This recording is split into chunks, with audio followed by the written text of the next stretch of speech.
Okay, everyone, hello, welcome back. I hope you have had comfort in your comfort break. It's great to be here. I'm Sarah Turner. I'm the director of the Paul Mellon Centre for Studies in British Art.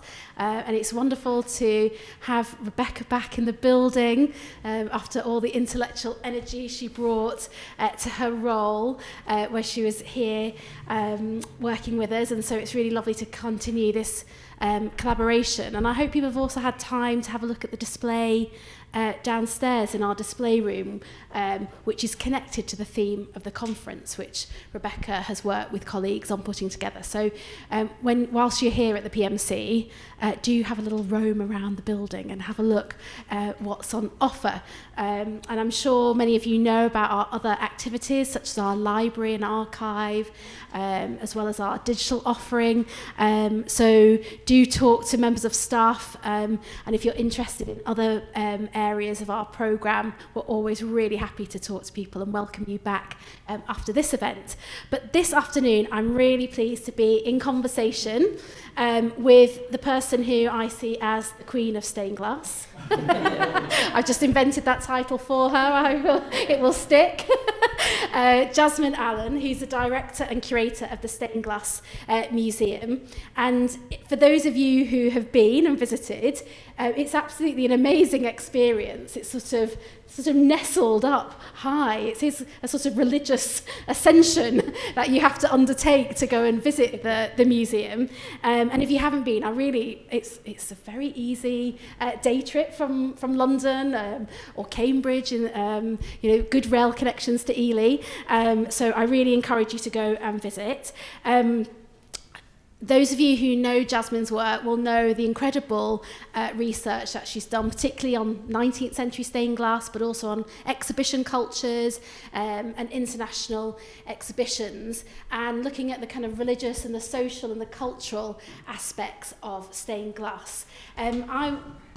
Jasmine said, "Oh, don't show this. It's ancient." But the book "Windows for the World," 19th century stained glass and the international exhibitions, I think it's become like a textbook, and I know it's gone into paperback.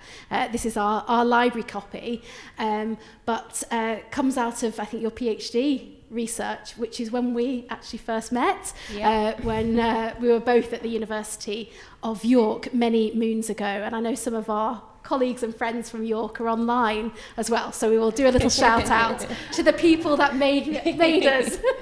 Indeed, massive respect. So it's really wonderful actually to share careers and connections, isn't it, and think about those long histories of our research trajectories. So it's really nice to be able to be in conversation. So Jasmine, welcome. Thank you. And thank you to the Paul Mellon and Rebecca and all the team here for such a really stimulating day. It's been really exciting for me to get out of the museum and hear intellectual papers on Windows, because I spend a lot of time just dealing with Windows day to day, and having that thinking time and hearing different perspectives on what the window is really, really exciting. So I thought I might start with just, Sarah's done a great plug for the museum already. I've got some literature I'm hanging around after, so do come talk to me. If we could just have the slides up, and I will just oh sorry, we should have got that set up. Well, the Stained Glass Museum, for those who don't know, as Sarah alluded to, it's a bit of an experience getting there, because it's actually in the heights of Ely Cathedral, which is a Grade 1 listed medieval building. Just going to see if this will work. Where do I need to point this to?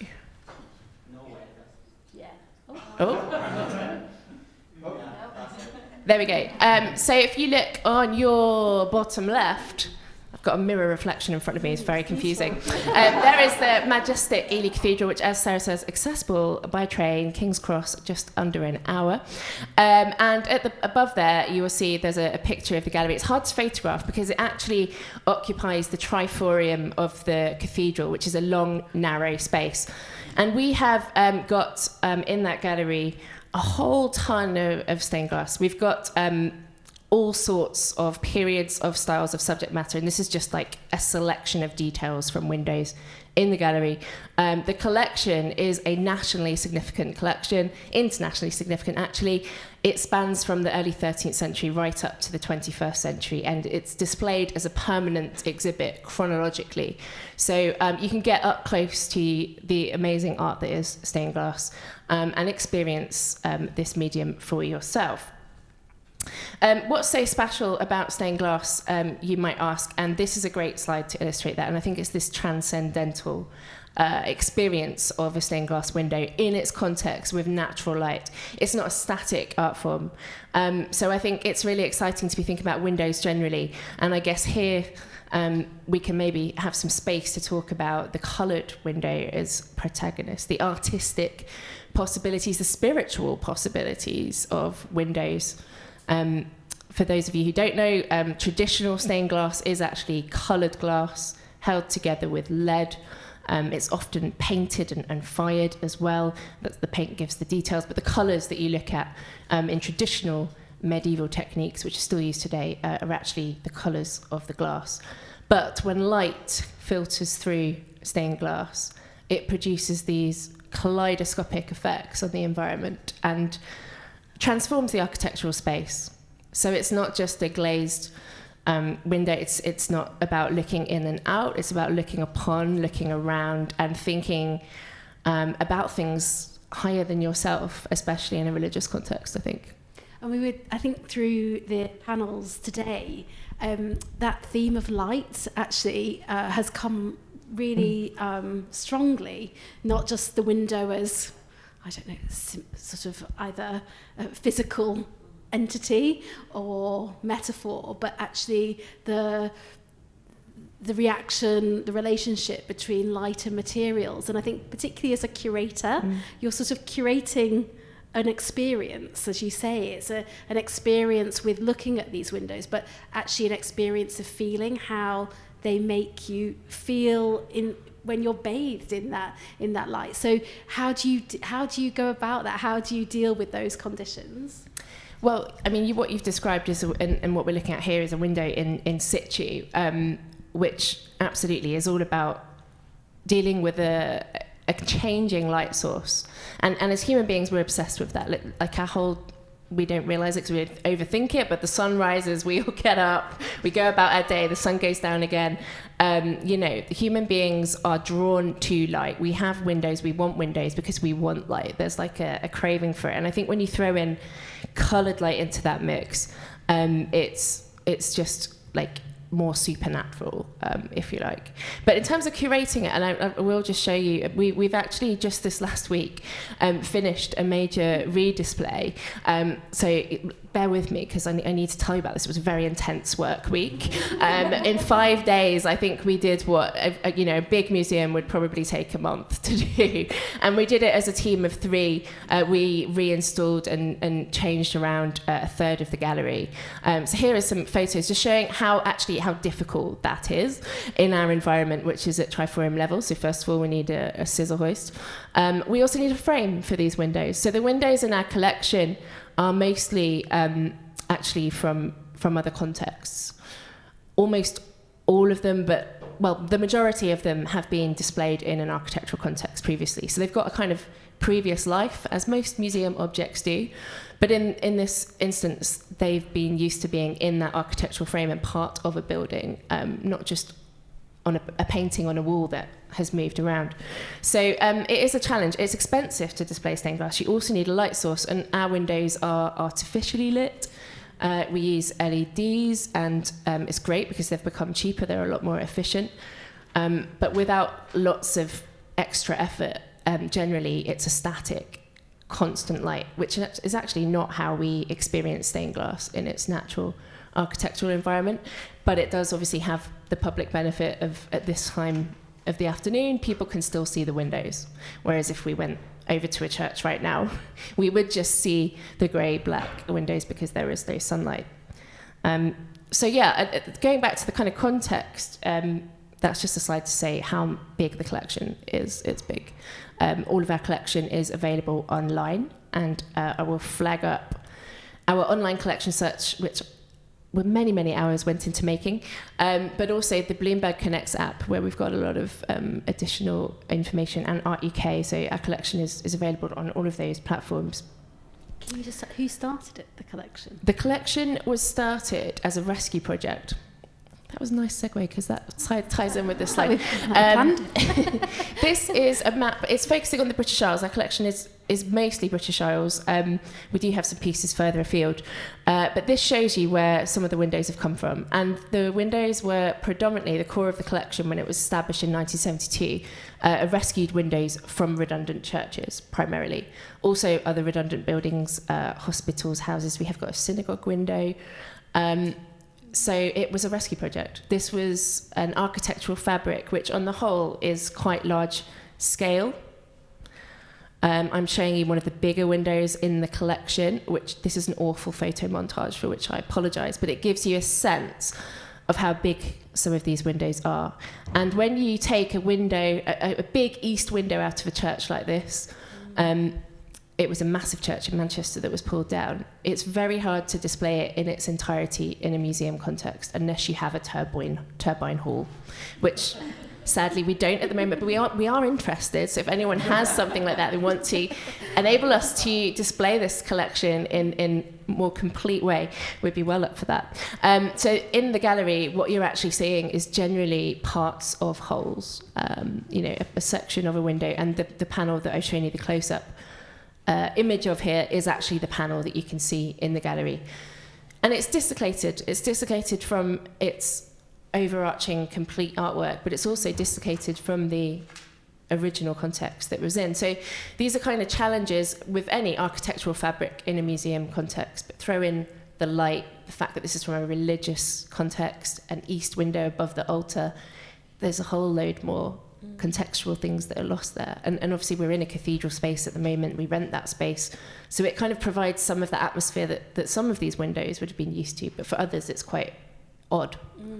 And there's this obviously this act of preservation, like you say, that you're taking materials and collections that otherwise would be lost, and I guess it's a fragile history because of its materials. And is this something that, is coming across your desk on a daily basis? I'm thinking about, there's a discussion about how churches, especially in rural locations, communities are dwindling, just different relationships with religious buildings. So is this something about preservation and kind of, I guess, a national heritage, particularly around the parish church or religious infrastructure, that is becoming like where the museum and the curator is coming in to replace, I guess, a function that the church or the diocese would have once looked after? Yeah, absolutely. I think in the context of our collection, that's kind of the test in point. I mean, thankfully it's not daily, but yeah, churches are closing up and down the country all the time. Buildings change use and windows become, some of them stay, some of them don't. Some of them are lost. A lot was lost in the 1980s and 1970s, and that was partly why this rescue project was set up. I think it's a growing problem. What happens to the building is one thing, but then there's all the things in it, and they tend to be separate. So a building is listed often, and in the listed status, if in England and Wales, stained glass might be mentioned, but it doesn't mean that stained glass is protected. And more often than not, it's not actually mentioned as part of the listing. So there's an enormous part of our artistic and cultural heritage, with a whole social history as well, because most windows in those religious buildings in the 19th and 20th centuries are memorial windows or commemorative windows that have been paid for by individuals in memory of family members. So there's a whole load of history there too, and I think we all know that I'm sure in this room, but what our role is really is demonstrating that to the public, but also in an era where church going is not the norm, to demonstrate the future of this art form, because actually last year it was listed as a critically endangered craft by Heritage Crafts. So stained glass as a living art form, there are wonderful artists out there. It's absolutely not going to die, but from where we were 150 years ago, even 50 years ago, it's not practiced, it's not taught in colleges. There aren't dedicated stained glass artists course anymore.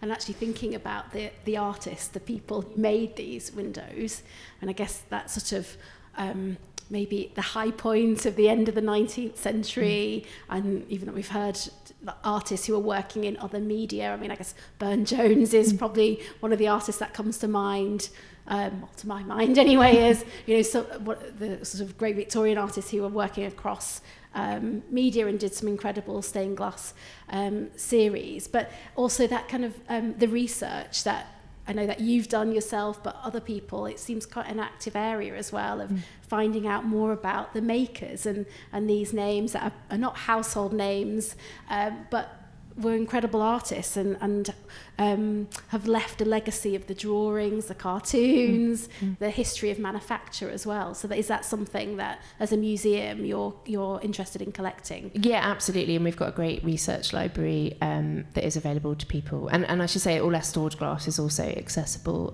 by prior appointment, which is great for a small institution. Yeah, there's an enormous amount of public interest in this. I mean, people get the bug, I think.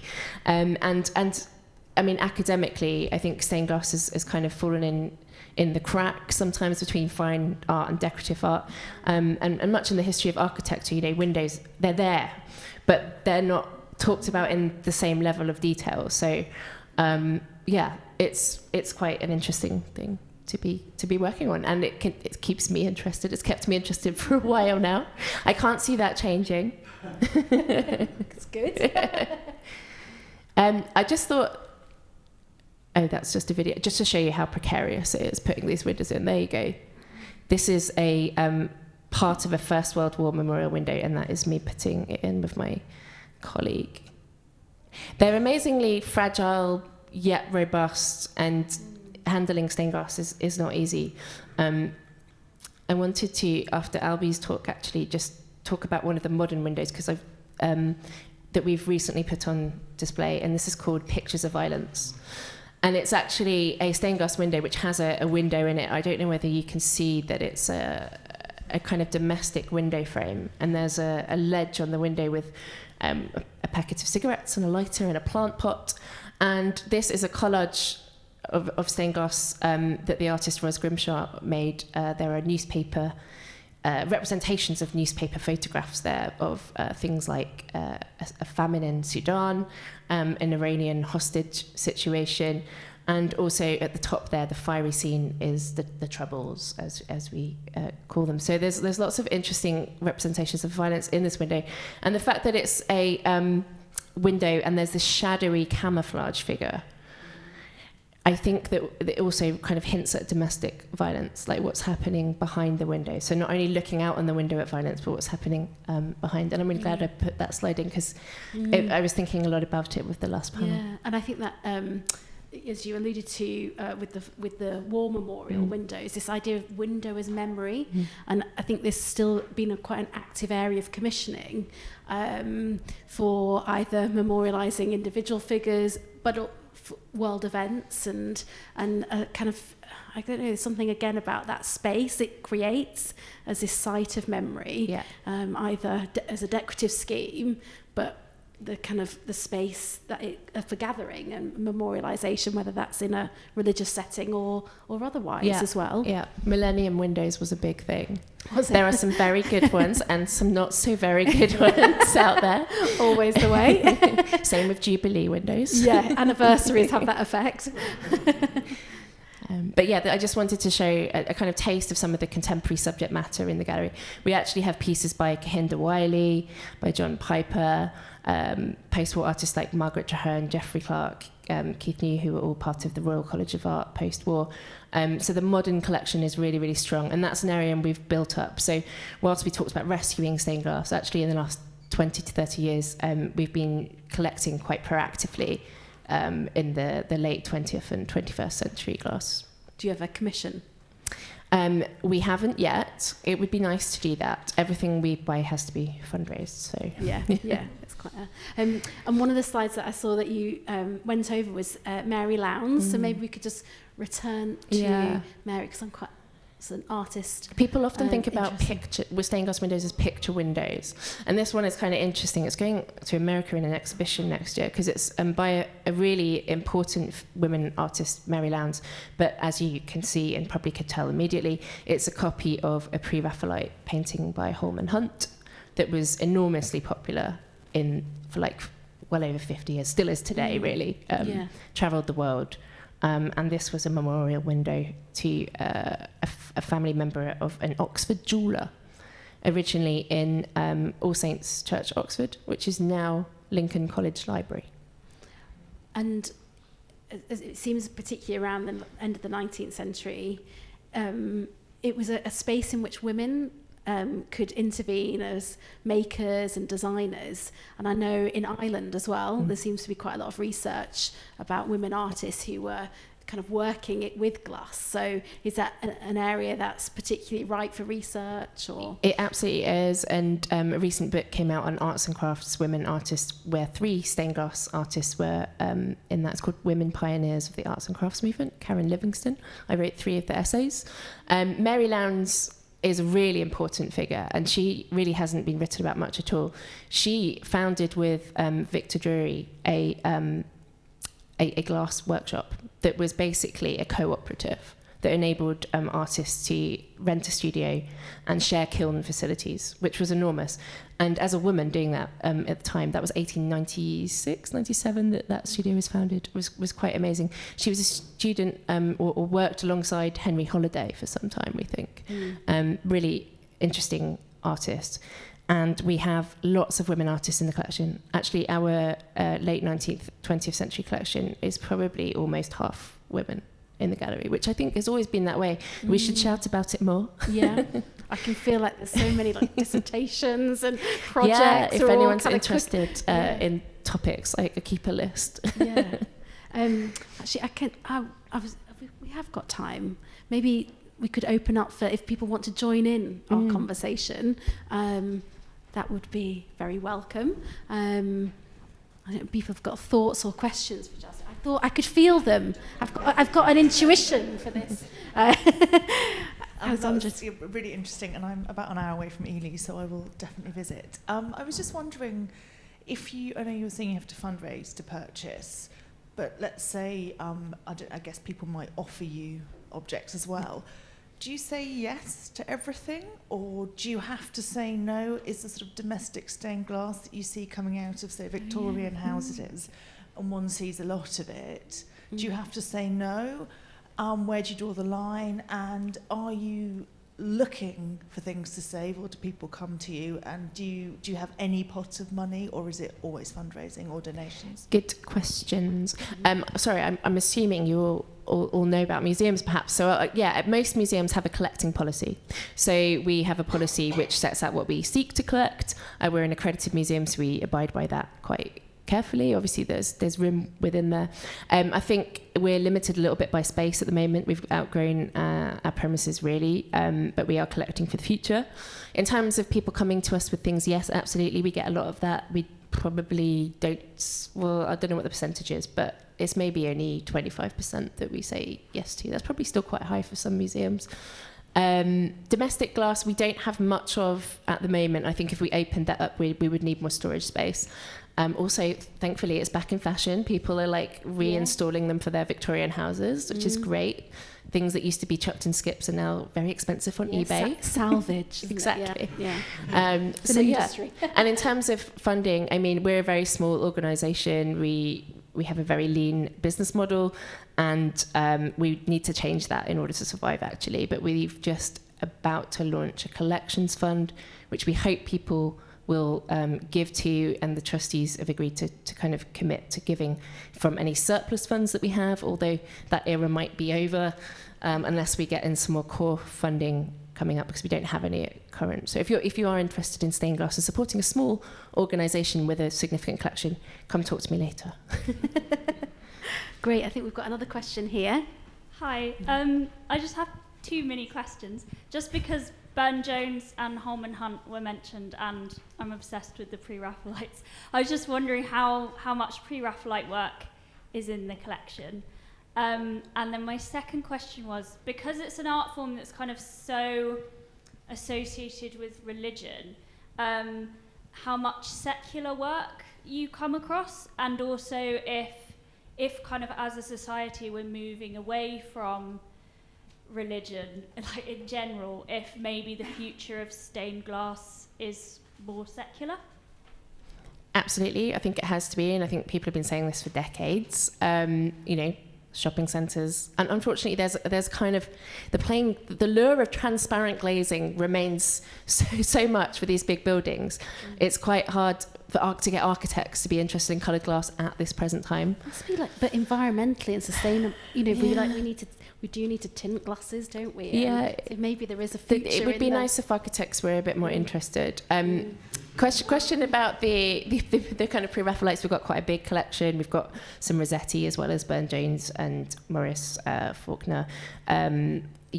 There's also other studios, Victorian studios, that were very influenced by the pre-Raphaelite artists like Clayton and Bell, and we've got a very good collection of that mid-19th century stuff, so I'm sure you will enjoy it. We have to organise a day trip. And secular glass, we also have a lot of that. If you're interested in where the future of stained glass might go, look up Judith Schechter, who's an American artist, or Pinky McClure, Scottish artist. We've just acquired one of her works. They're producing really interesting secular artworks. Great. I think we had there's a question here and then a question here from Albie. I am so interested, and I don't think I'm going to be able to speak about it very articulately, but I'm so interested in the spaces between the bits of glass, so the leading and the choices. So in this case, there seems to be a rational approach to the spaces, like they actually sort of they become the cobblestones.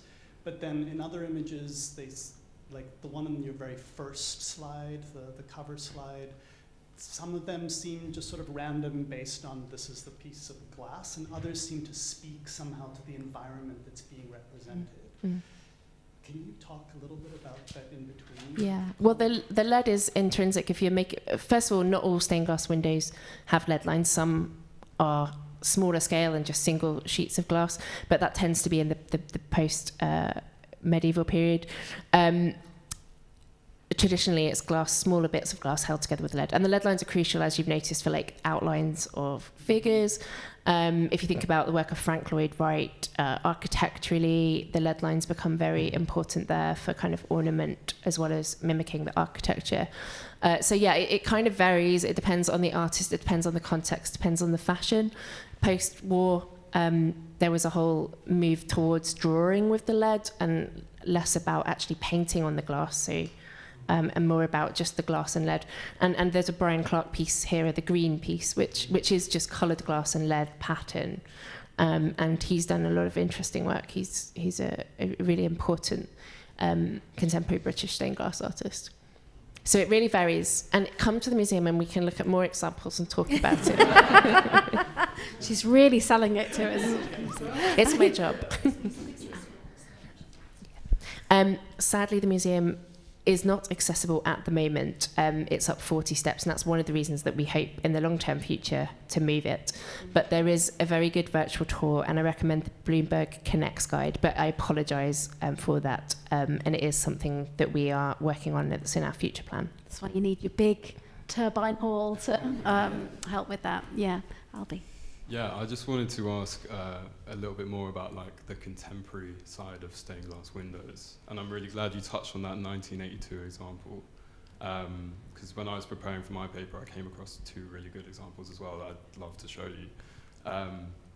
One memorialising and commemorating the deaths of 13 civilians who died on Bloody Sunday, but then there was another on the other side of Belfast, which showed the other side. It was a Protestant church, whereas that one was Catholic.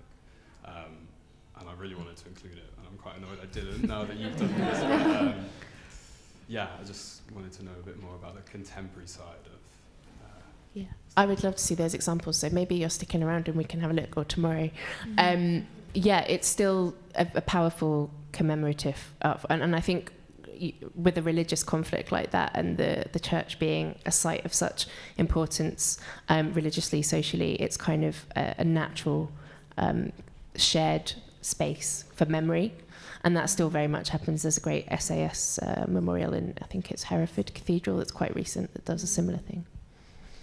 We have an online question. Paula Alvarez Benitez said, as both a curator and an expert, what is your view of the stained glass gallery at Crystal Palace, Hyde Park, London in 1851? I find it particularly interesting how it reversed the transparent and evanescent qualities of the building to allow the stained glass experience to emerge, so to speak. That is something that I do know quite a bit about. It's in my book. I knew this would come in handy. Unfortunately, I couldn't use it for the front cover because a colleague of mine already stole it for his front cover. But it's one of the most interesting images of the mid-19th century for secular displays of stained glass. And the Great Exhibition was the first world's display of stained glass, like an exhibition of stained glass outside of that religious sphere. So it's a really interesting place. And yeah. There's more in the book, and I'd be happy to talk about that at another point. Well, I wanted to say thank you so much for talking to us. I think for some people it will be an introduction to the museum. For other people who know it, we want to go back. We want to go all together and talk to you more about an incredible collection, and it's really exciting to hear about its future directions as well. So I know we all wish you well in securing the future, and I know it's in very safe hands in doing that and thinking about it in such exciting ways and really dynamic research context as well, and that kind of the importance of glass for people's lives and their interaction with it. So I know that there's it's got real public interest as well. So it's been so lovely to be able to talk to you, Jasmine, and hear about that. And I think it's brought together so many thoughts and strands that have permeated through papers of such different topics and periods. But it is amazing, these themes of light and aesthetics and materials have really connected us. So Rebecca, I'll hand over to you to just close day one. Thank you. And thank you everyone for joining us today, both in person and online. And I just want to clarify, so as with today's panels, day 2 of the symposium tomorrow, while that is not being live streamed, that will also be recorded. So today recorded, tomorrow recorded. So those of you who are unable to join us tomorrow at the Warburg Institute, you will be able to watch the proceedings once the recordings have been put on the Paul Mellon Center's website after Femi has done his magic and made them all clear and lovely. And as Sarah mentioned, for those of you in the London area or who will be here at some point over the next couple of months, there is the drawing room display downstairs here. It's free. Just look at the Paul Mellon Center's website because I know they'll be closed for a period of time for the holidays. But yes, it's through the end of February downstairs. And it includes objects from across the archives and library collections. So it's not only providing a glimpse of further ways in which the window has manifested in British architecture and visual culture, but the attempt was also to showcase the variety of resources held by the PMC. So we hope that will inspire many of you to come and utilize those collections. I mean, it really is an incredible collection. And as I say, it will be up through the end of February. And just with that, I just wanted to wish those of you who are not already in loungewear and blankets, I'm looking at you, anyone on Zoom, which I imagine you are wrapped up tight, a safe journey home and a really good rest of your evening. So thank you.